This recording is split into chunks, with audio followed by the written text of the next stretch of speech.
اب لوگ میرے پاس آنے لگے, مفتی صاحب یار ہم بھی چاہتے ہیں اس کاروبار میں اپنا حصہ ڈالیں. میں نے کہا ٹھیک ہے بھائی, اگر وہ بندہ کما کے دے دیتا ہے تو بھائی قاری صاحب آپ بھی آ جاؤ, بھائی فلاں صاحب. شکر ہے ایک قاری صاحب ہی آئے, وہ بھی مالدار آدمی تھے. اس کے علاوہ پھر میں نے کسی سے, میں نے کہا نہیں بھائی اس کو ایک دیکھتے ہیں, ابھی چلنے تو دو, ابھی تو ایک سال بھی پورے طور پر نہیں ہو سکا. تو جی ہم اس کے گھر بھی جاتے تھے اور وہ ہمارے گھر آتے تھے. بڑا اچھا ماشاءاللہ ہمارا بزنس شروع ہو گیا, اس کو ٹھیک ٹھاک پروفٹ ہونا شروع. لیکن میں نے دیکھا کپڑے وہی اس کے چماروں والے. ہم تو سوچ رہے ہیں کہ چاند پہ پہنچے یا مریخ کا سفر کریں. ابھی امریکہ یورپ تو چھوٹی بات ہو گئی تھی ہمارے لیے نا, ٹھیک ہے, تو خلائی سیارے میں بیٹھتے ہیں, کہیں کائنات کی سیر کر کے آتے ہیں. تو بالآخر ایکسپورٹ کی بات شروع ہو گئی. بھئی اب کب تک غریبوں کی طرح ملک میں جو ہے وہ ٹرک خرید کے بیچتے رہیں ہیں, وہی کنٹینروں پہ بات آنی چاہیے. اب کیا خیال ہے؟ تو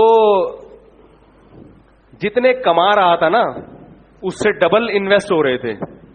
بات آ رہی ہے سمجھ میں؟ جیسے آج اتنا پروفٹ دے دیا, ایک مہینے میں اتنا دے دیا, تو اب بھائی کاروبار تو ہر آدمی کہتا ہے بڑھاؤ, تو اور اس کو دے دیے ہم نے پیسے, اور کاروبار نظر آ رہا ہے. آلو پیاز ٹماٹر بھی بکتے ہوئے نظر آ رہے ہیں. گودام سے منڈی بھی جا کے میں نے دیکھا, وہاں بھی باقاعدہ اس کی ایک شاپ ہے جہاں سے وہ سارا بزنس ہو رہا ہے. ایک دن وہ میرے پاس آیا, کہنے لگا کہ مولوی صاحب میں تو جا رہا ہوں سفر پہ 10-15 دن کے لیے, تو مال اتارنا ہے منڈی سے, اتنے پیسے مجھے چاہیے اور یہ پیسے کل ہی میں آپ کو ریٹرن کر دوں گا اور مجھے جناب پہنچنا ہے. تو میں نے دے دیے اس کو. میں نے کہا یار یہ میرے حج کے پیسے ہیں, کیوں حج کی درخواست میں دینے والا تھا, یہ لے کے کہیں ایسا نہ کہہ رہا یار مسلمان کسی کے حج کے پیسے کھائے گا.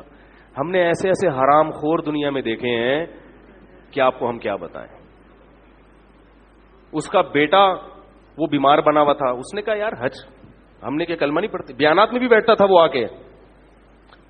یہ بڑی گنتیاں سیکھی ہوئی ہوتی ہیں, تبھی کسی کی چکنی چپڑی باتوں میں مت آؤ.